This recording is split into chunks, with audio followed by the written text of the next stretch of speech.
नमस्कार, स्वागत है आप सभी का। आप देख रहे हैं एनएमएफ न्यूज। आपके साथ मैं हूं नम्रता चौधरी।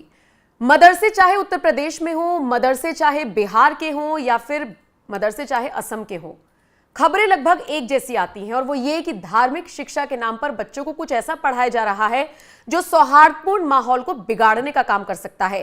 एनएमएफ न्यूज इसकी पुष्टि नहीं करता, लेकिन जो दावे, जो वादे बार बार मीडिया से लेकर सोशल मीडिया पर किए जाते हैं वो थोड़े से चौंकाते हैं।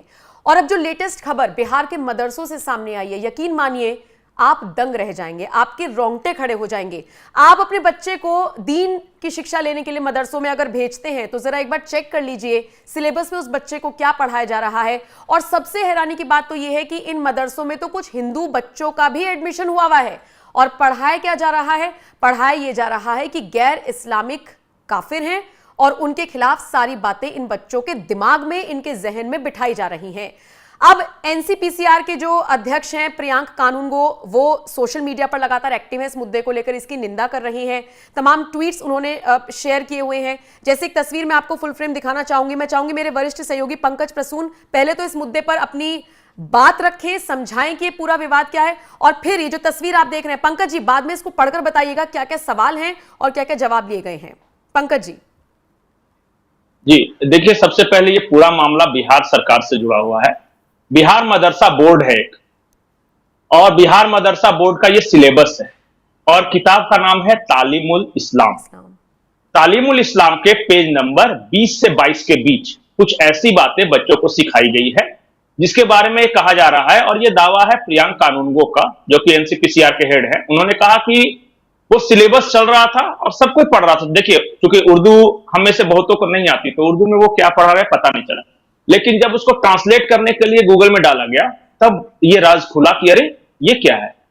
उसमें जो सवाल है और जो उसके जवाब बताए जा रहे हैं, जो पढ़ाए जा रहे हैं, वो मैंने इंग्लिश ट्रांसलेशन आपको भेजा है। मैं एक बार दर्शकों को बताता हूं। और वो पहला जो सवाल था वो कि हु क्रिएटेड यू, मतलब आपको बनाया किसने। तो जवाब आता है कि अल्लाह, हमारे पेरेंट्स, हेवेंस, अर्थ, ये ऑल अदर थिंग्स, कोई आपत्ति नहीं। फिर अगला सवाल है how did Allah create the world, कैसे बनाया। तो उन्होंने अपने माइट और अपनी डिग्री, मतलब अपनी ताकत से बनाया है इसे। ठीक है। What do you call who do not believe in Allah, जो अल्लाह को नहीं मानते उन्हें क्या कहते हैं।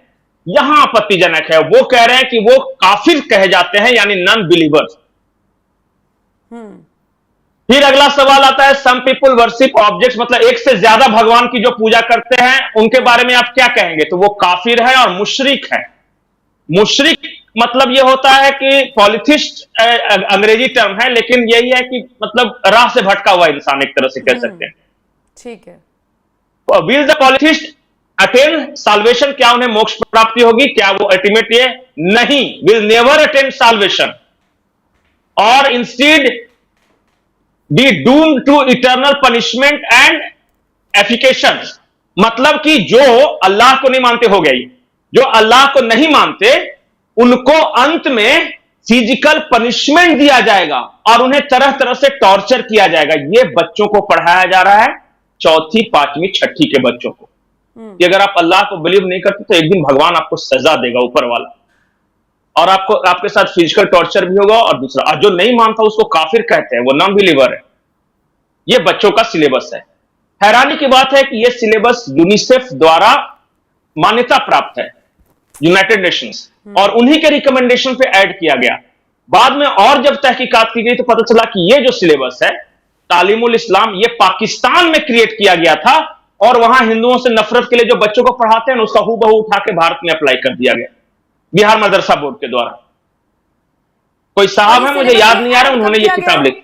ये सिलेबस में ऐड, ये यूनिसेफ के रिकमेंडेशन से, ये नहीं 2018 से ये चल रहा है, ये नया जो सिलेबस है वो।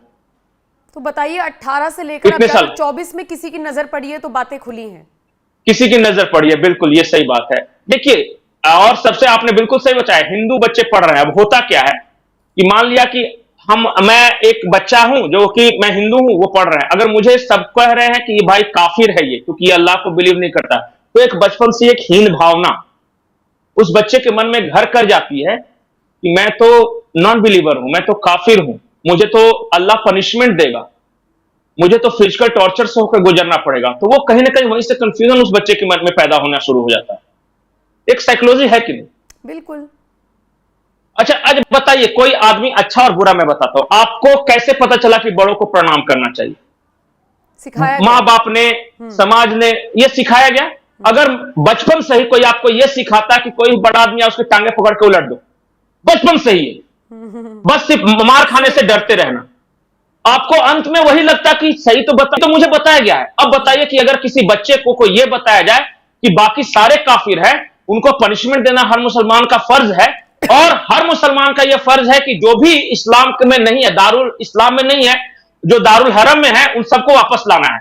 चाहे बाई फिजिकल टॉर्चर से लाओ, चाहे तलवार भिड़ा के लाओ, चाहे धोखा देकर लाओ, चाहे प्रेम के जाले फंसा के लाओ, चाहे भय पैदा करके लाओ, चाहे बाजारों में बम लगा के लाओ, चाहे, वो क्या करेगा? वो तो बचपन से ही पढ़ ही रहा है ना, जहर वहां पे है।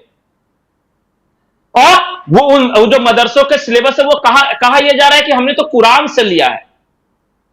मैं बार बार ये बोलता हूं, शायद कंट्रोवर्सी भी हो, कि दुनिया की किसी किताब, कोई भी किताब आसमान से नहीं टपका है जी, किसी न किसी इंसान ने ही लिखा है उसे। भगवान या अल्लाह या वाहिगुरु ने एक चीज इंसानों को सबसे ज्यादा बेशकीमती चीज दी है, वो खुद का दिमाग। यह भी अल्लाह का दिया हुआ है, और अल्लाह ने कहा है कि उसका अप्लाई करते रहना जब तक धरती पे रहना हो।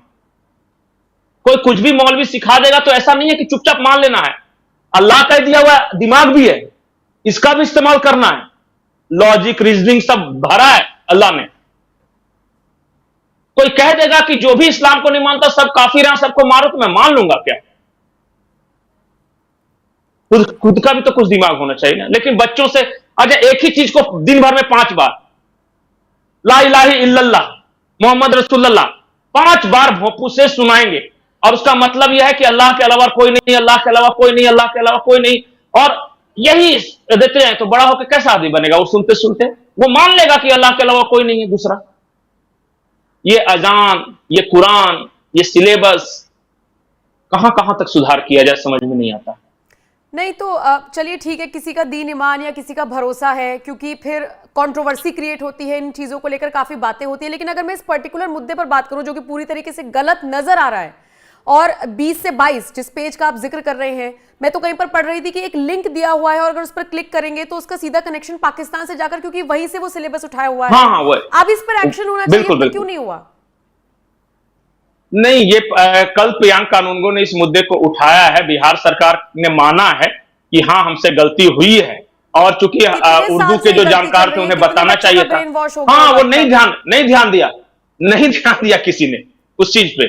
बहुत सारी चीजें हैं कि अब सरकार को लगा कि भाई यूनिसेफ ने रिकमेंड किया है, यूएन ने, और उर्दू में है। अब नीतीश कुमार को तो उर्दू आती नहीं, और न तेजस्वी यादव को उस वक्त आती थी, न अभी विजय सिन्हा को आती है। अब जो एक्सपर्ट मौलाना थे उन्हें बताना चाहिए था कि इसमें गड़बड़ है, पर उन्होंने नहीं बताया, या फिर हो सकता है उनके भी दिमाग में नहीं आया होगा, तो पढ़ रहे हैं बच्चे। ठीक है, अब भाई तहकीकात कर ली, जांच हो गई, हाँ अब है। और एक चीज और है, ये सारे मदरसे हैं बिहार सरकार द्वारा फंडेड है। बिहार सरकार बाकायदा इन्हें पैसे देती है चलाने के लिए, अनुदान प्राप्त मदरसे। ठीक है, तो बिहार से ये बड़ी चौंकाने वाली खबर है, जिस पर अब बिहार सरकार को तत्काल तौर पर एक्शन लेने की जरूरत है। बहुत बहुत शुक्रिया पंकज जी ये जानकारी देने के लिए। ये वीडियो आपको कैसा लगा और कितना इन्फॉर्मेटिव लगा, और आपके हिसाब से अब क्या एक्शन होना चाहिए, कमेंट सेक्शन में अपनी राय हमें जरूर दीजिएगा। नमस्कार।